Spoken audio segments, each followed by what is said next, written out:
ndabasuje mbahe ikaze kuri Chabi Esport amahoro y'Imana abane namwe aho muherereye yose. Uyu munsi ku itariki ya mbere z'ukwezi kwa karindwi abanyarwanda twese twari twateraniye kuri stade Amahoro hano yaje gufungurwa na nyakubahwa Perezida wa Repubulika y'u Rwanda Paul Kagame kuri uyu munsi w'ubwigenge bw'u Rwanda.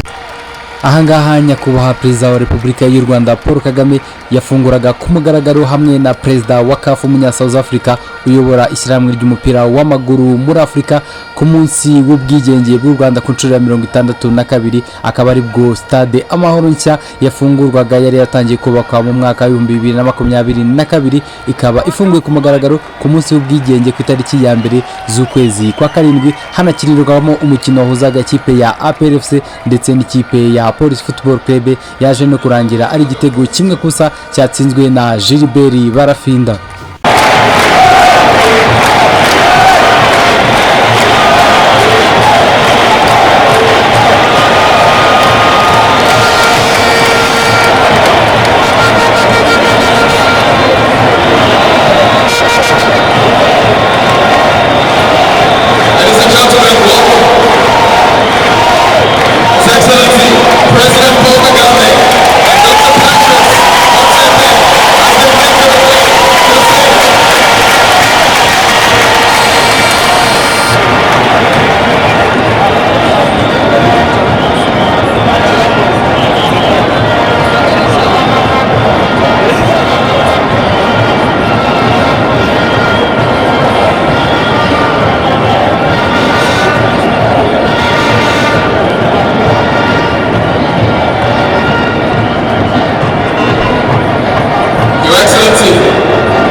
President Paul Kagame, Dr. Patrice Motsepe, distinguished guests, ladies and gentlemen, welcome or Motsepe Madam Rakazaneza to the Amahoro Stadium.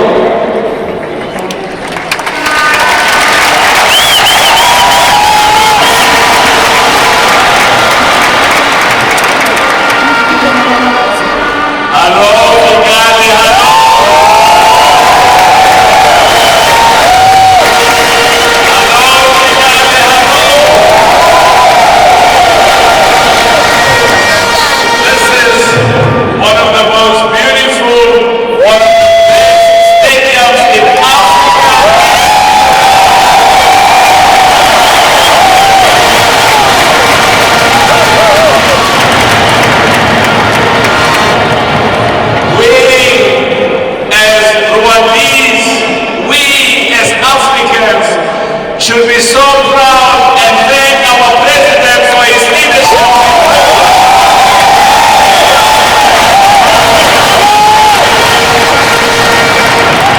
And the next time I come here, I want to see the national team of Rwanda playing against the best national team. And I want to finish by saying, with your support, with your love, and with the talent, the football talent and the sports talent we have in Rwanda, we are going to win. Rwanda will win. Rwanda will win.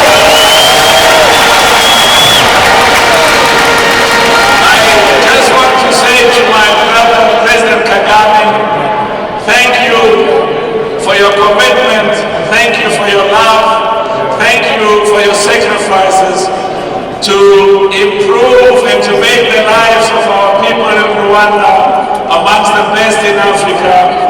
And this beautiful stadium is a reflection of your love and your commitment to Rwanda and the people of Rwanda. Thank you very much, my brother. Thank you very much, Dr. Motsepe, for your opening remarks. Now I would like to invite Your Excellency for your remarks. Thank you, sir.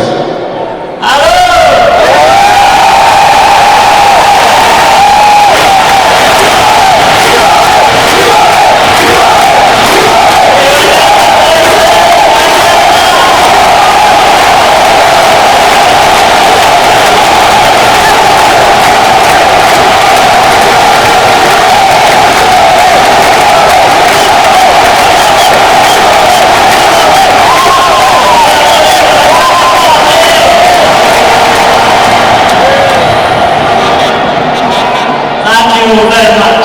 First of all, let me thank the President of CAF, my brother,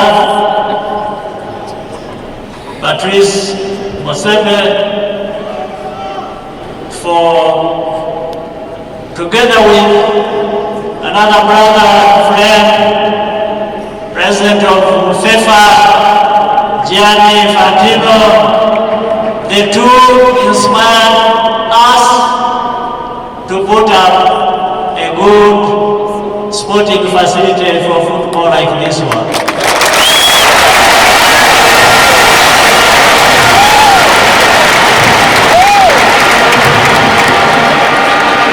They've done many things to support Rwanda and other brotherly African countries, and of course beyond,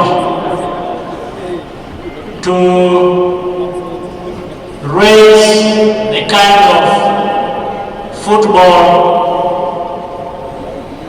through availing this kind of facility to many countries, so that the young people of Africa can have where to develop and exercise the huge talent we have on our continent.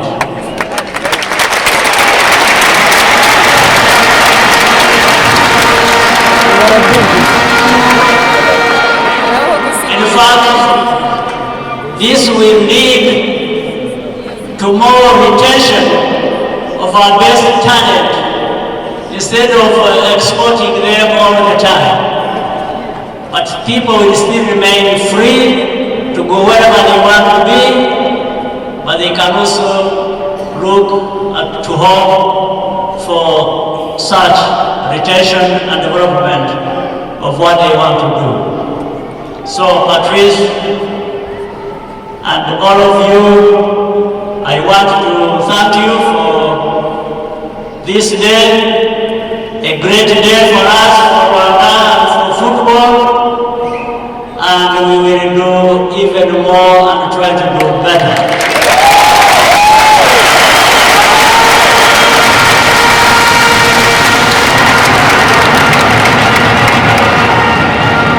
So now there is no excuse for our young footballing talent.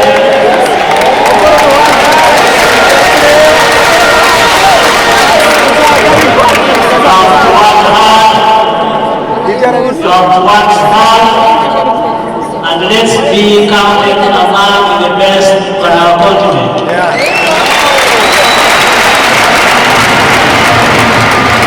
So I wish you a very good evening and a very happy day. More things are ahead of us coming.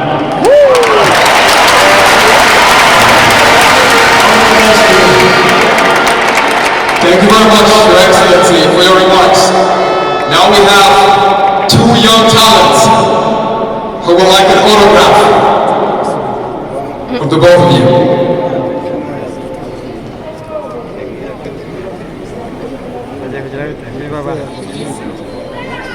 Let's clap our hands for the young talents.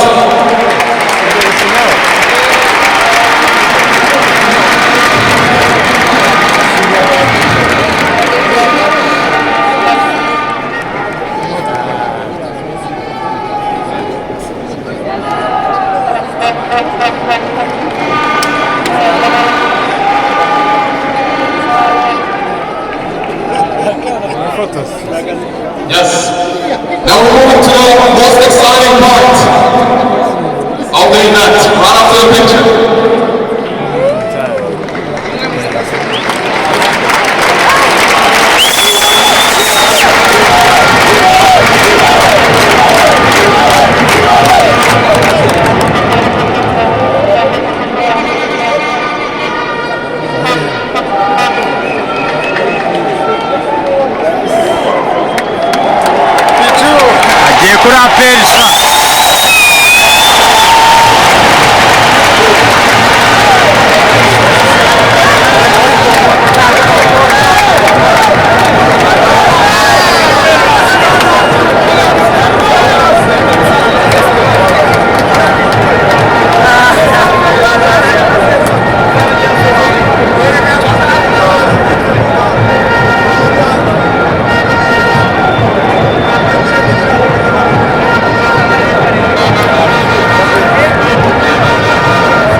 event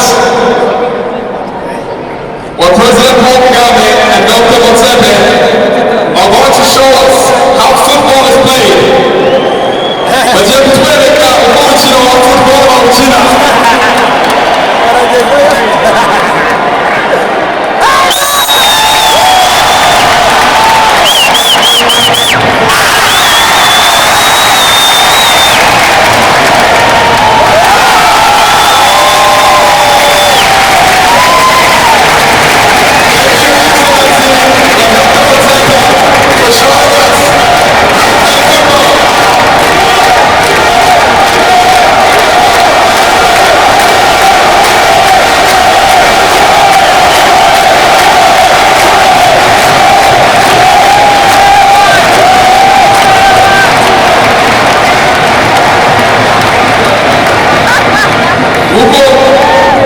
Dr. Motsepe yabidusubiriyemo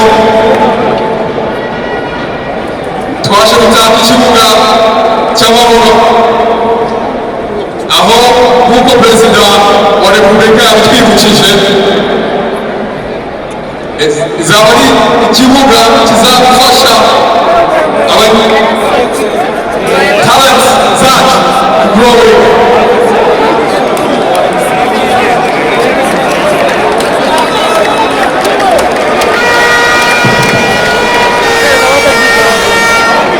Yes! Kigali, Rwanda,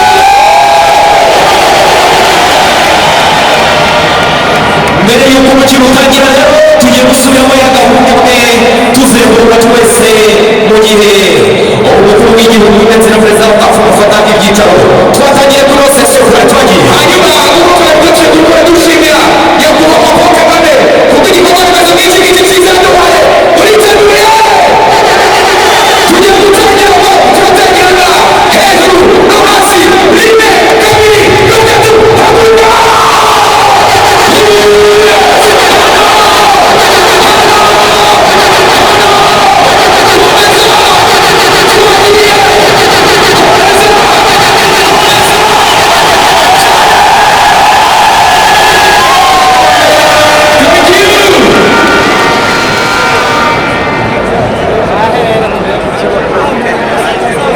mwakoze kubana natwe kuri Chabi Esport. Amahoro y'Imana abane namwe. Ye nari Chabi kuri Chabi Esport. Ciao ciao.